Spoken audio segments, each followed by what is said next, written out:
You're listening to Everybody Pulls the Tarp, the go-to podcast for high performers. I'm Andrew Moses. Each week, you'll hear my thought-provoking conversations with Olympians, pro athletes, CEOs, elite coaches, best-selling authors, and other high performers to uncover their secrets to success. Get ready to be inspired each week when we talk about leadership, teamwork, work ethic, and more. Are you ready? Let's go.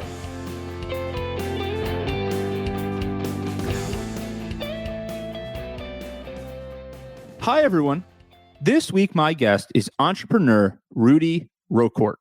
Rudy is the founder and CEO of Jetli Transfer, an e-commerce company that helps Haitian diaspora migrants who are living abroad support their family and friends back in Haiti. Rudy was raised in Haiti's capital of Port-au-Prince. He went to college in the U.S. and spent over a decade working in international finance and financial technology for some of the largest financial institutions in the world. After the 2010 earthquake in Haiti devastated Rudy's hometown of Port-au-Prince, he returned to Haiti to head up the treasury department for a large global bank. It was then he witnessed firsthand the high transfer fees that Haitians living abroad pay when sending groceries, daily necessities, and other goods back home to their loved ones. Rudy believed he could build a better system by combining his knowledge of the Haitian economy with his extensive financial technology experience. So Rudy got to work and launched Jetli Transfer. In our conversation, we explored Rudy's experience launching the business and how he balances all of the ups and downs that come with leading a startup. You'll hear Rudy talk about a concept he calls thinking big while acting small, and why learning to enjoy boring stuff is so often the key to success in anything. Rudy shared relatable and practical lessons that will help you build anything from the ground up. But before we get to Rudy, I want to quickly mention that this week's episode wraps up season 6 of Everybody Pulls the Tarp. We've now had over 120 conversations with Olympians, pro athletes, TV stars, Grammy winners, best-selling authors, and other high performers. And I truly believe that we are just getting started on this journey to uncover the secrets to success and the power of leading by example. Thank you for listening and being a part of the Everybody Pulls the Tarp community. New episodes will launch on January 5th, and I can't wait to share season 7 with you. Please be sure you are subscribed to Everybody Pulls the Tarp in your favorite podcast app so you don't miss new episodes and other special content along the way. But first, I can't wait for you to hear this week's new episode. So let's pull the tarp and get straight to Rudy Rocourt. What does Jetli Transfer do? Because the company has just an incredible mission. I want everybody to hear this straight from you. All right, thank you. Well, we are an e-commerce platform connecting the Haitian diaspora migrants to their loved ones back home.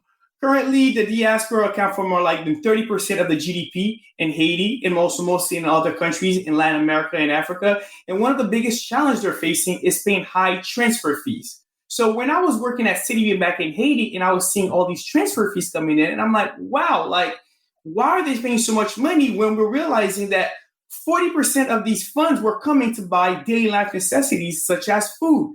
And that's when I had my aha moment. And I'm like, why can't there be a platform, an e-commerce platform where someone in the United States or anywhere around the world wants to support their family back home?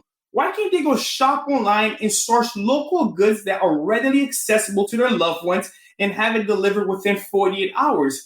And that's when my aha moment came alive. And I'm like, you know what? I wanted to start this journey. I wanted to give this a try. And that's how my company was founded, on this simple mission to allow migrants to send food or daily life necessities to their family, paying zero transfer fees. So when you came up with this idea and had that aha moment, what was your first step? Great question. Well, and that's where I really believe when they say ideas is cheap, execution are hard. And that's where you have to be we think big, act small. That's been my mentality. And what I mean by that is that I didn't have to go get the nicest website, all that stuff. I went to prove if there was a market there first. So what I did, I started with a simple WordPress website, took some pictures of regular local products to see, just to post them online, because you're not going to see these products on Amazon, Walmart, anywhere if it's located in the home country. So I posted them online and I just put it there, built some brand awareness, went out there in the community. I lived in Washington, D.C. I was driving on the I-95, going to like communities in like New York, Boston, going to Miami, Florida, just to tell them about the business model and the service we're offering. And it just grew organically. People were like, wow, they couldn't even believe it. And one of the funniest stories, like when customers are calling us, like, does this company really exist? We just Googled it, and people are, you can shop online, deliver in 48 hours. And yes, we stay true to our mission, and that's how we are growing organically, and customers are coming back and shopping with us. You made an important point there, Rudy, about not letting the fact that you want something to be perfect slow you from getting started. One of my favorite quotes, and something I think about all the time, is that you don't want to let perfection be the enemy of great. And that so often great ideas never get off the ground. You said, ideas are cheap. Great ideas don't get off the ground because people are afraid to get started, or they're trying to launch something that's perfect out of the gates. And what we find is you just got to get started. Right. Exactly. You built that minimal viable product, and you got started, and you tested, and you got feedback. I'm curious, when did you start to, was there a point when you started to feel some of that momentum that you described, and how did it inform your next steps? Right. Honestly, COVID was when I'm like, I think I got something here. When everything was shutting down, when the world was shutting down, people couldn't go to their local transfers to send money to their family. People in their home countries couldn't even go out there because they didn't know what to expect. Everything was closing down. The country was shutting down. And we saw our traffic to our site just skyrocketed just by people searching on how they can connect to their loved ones. And we became like, it's sort of like an emergency company in a way. Like people were like, wow, can you get it to us fast? Can we get this? Can we get this right now? I'm like, and we were not even ready to accept all these orders at that time. And I can say that's when we know we are solving a real problem here that in this business makes sense. And that's where we feel like this is just not like, I'm from Haiti. This is just not a Haiti problem. But migrants worldwide want to connect a lot easier to the loved ones and looking for alternative ways to get products, food, and security to their loved ones back home. So you have this inflection point where there's this incredible spark of momentum. How do you now balance kind of all the different things that you could go after while also staying disciplined? Wow, that is $1 million question. And that is, and still today, I am grappling with it because you have all the shiny object that's what drives you. That's where your rush comes in. And the boring stuff are the ones like that actually are the one moving you forward. And it's learning to like enjoy the boring stuff more than like staying on the shiny objects that sometimes are directing you in the wrong direction, making you forget about your mission, and you start not, and your production might go down, your productivity might go down. And I really believe it's finding love in the boring part of the business that keeps the company going and driving. Finding love in the boring parts. That is such a powerful message. And Rudy, it's something that I've heard really consistently from high performers from all walks of life, athletes, musicians, authors, is that you have to be obsessed and really love the monotony, the boring. People talk about, Kobe Bryant, the late Kobe Bryant. Right. They say, it wasn't that he had some like uniquely different routine or he practiced different types of shots. He just put up like 10,000 foul shots. Right. When everybody else put up like a couple hundred. Like he was obsessed and passionate and loved the boring. And that's the mindset I think you're talking about there. So now how do you talked about loving the boring and kind of continuing to move forward. How do you put that into action? How do you make sure that you resist the urge to chase shiny objects, that you take advice from some people, but you don't take advice from everybody? How do you do that? How do you keep it all squared away?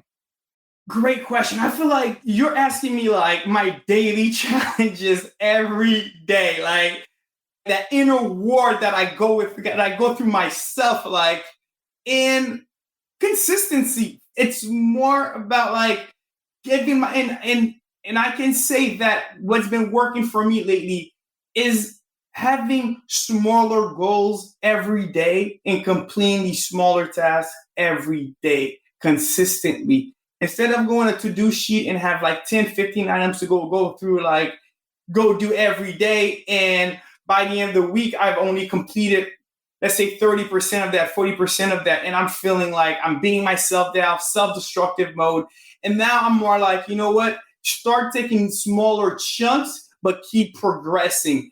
And I can say when COVID hit, when we went to start working, everyone remote, I felt lost in some days. Like things were like blurry. Mondays and Saturdays and Tuesday and Fridays were the same to me. And I really believe it's creating smaller goals and also goals outside of your business, but also go for your personal, because some stuff in business are out of your control. And I'm dealing that primarily with for me, such as where I'm from, Haiti, where Haiti's going through a lot of like difficulties right now. And sometimes a lot of doubts creep up because I'm like, should I keep doing this? The country's unstable. Like things are like very challenged right now. And I had to take my mind off of that type of mindset and focus on me, if it's health, if it's working out, to have positive reinforcement on a regular basis so I can keep moving forward.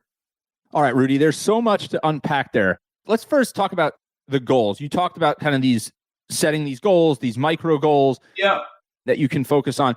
What's your goal setting process? Is it weekly, monthly? Like, do you look at it on a daily basis? Like, how do you set goals? And then I want to come back to the comment you made about doubt and navigating that. Right. So how do I set my goals? I usually have 3 big goals for the year. No more than 3 big goals that I want to do. If it's one in personal, family, business, and in health. That's how I start my 3 goals for the year. And then I break it down into like monthly goals in my work, in my tracking, my long-term goals, if I'm doing something to move forward with one of these goals. And on a weekly basis, that's the harder one, like coming up with like either like, you read these great books, like some people set up their goals on Friday afternoon, some people set up their goals on Sunday morning. And I'm still wrestling with that. I'll be consistent for a few weeks doing it on a Friday, then I fall off the wagon. But it's keep pushing forward. And that's how I set up my goals from yearly to weekly goals and daily tasks. So, Rudy, you talked also about some of the doubt creeping in and that there's things happening around you that you can't control, right? Like you can't control the stability. Yeah. The stability or instability in Haiti. Yeah. But you have to keep moving forward. So what do you do when that doubt creeps in? And how do you keep moving? You go back to your mission. How strong is your mission? I really believe it's all about your mission and if your mission is strong enough, it will leverage you back to the center. And that is one thing that I can say, like with all the crazy stuff happening right now with the instability, but seeing customers are calling me, customers are asking for a service, customers are saying, oh my God, you guys are a savior, you guys are helping us. That reinforces the mission and it allows me to like keep pushing forward. And also mindset. I really believe in exercising. I really believe taking a pause, exercising has been my savior as well. How do you find that balance or integration of that, the personal and the professional? Andrew, if I know that answer, I will be further ahead, if I have to say.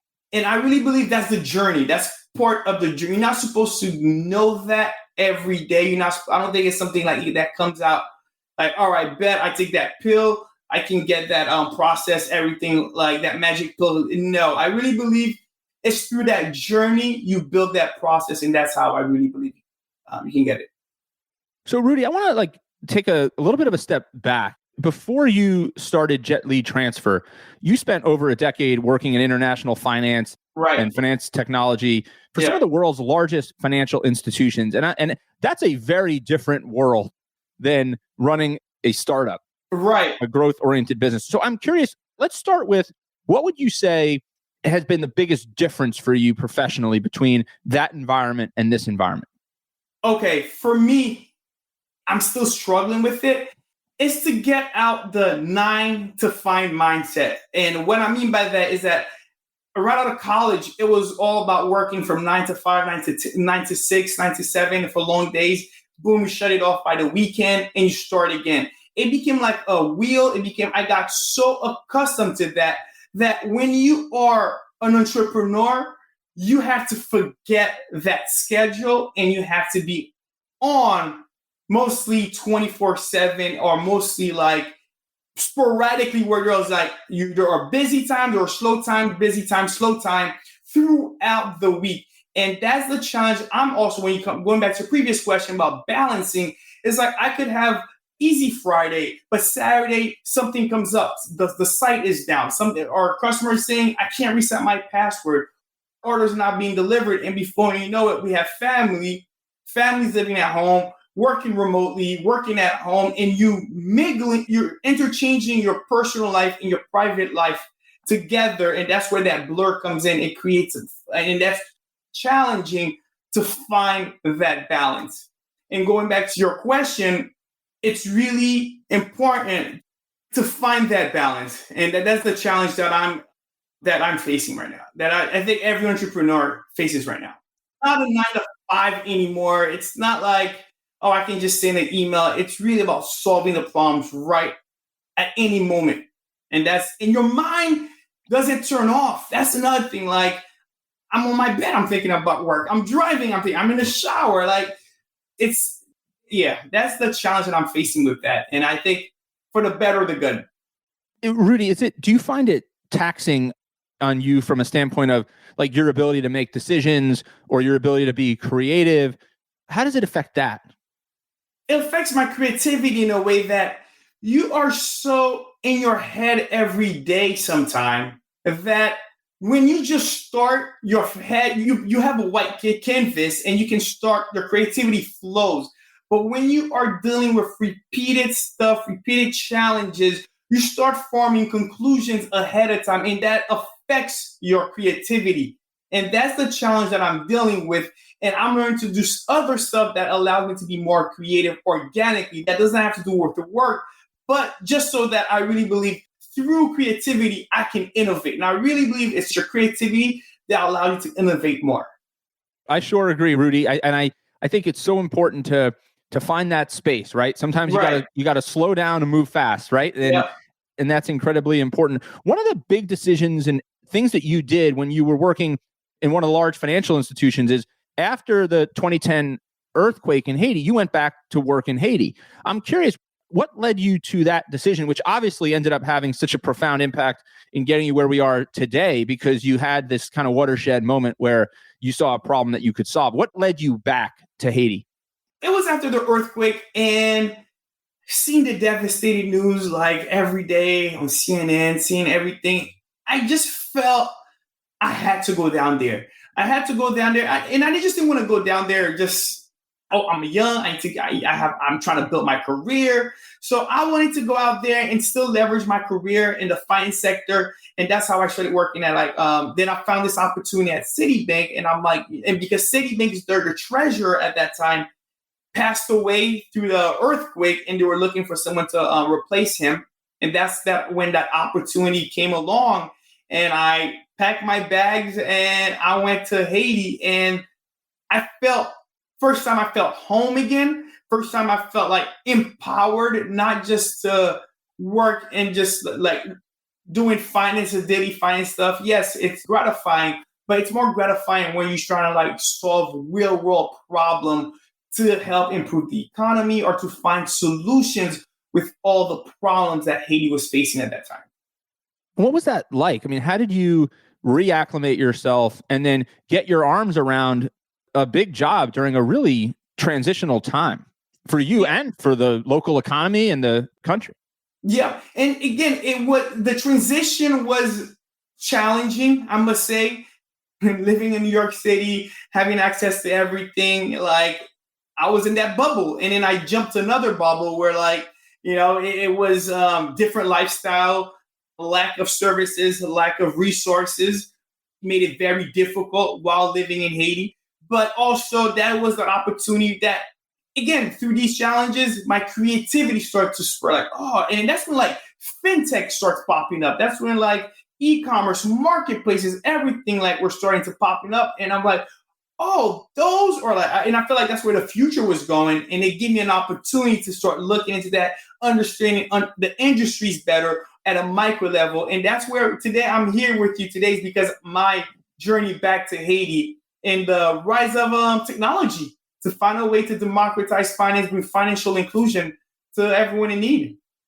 Did you have a vision earlier in your career about being an entrepreneur and going out on your own and building something?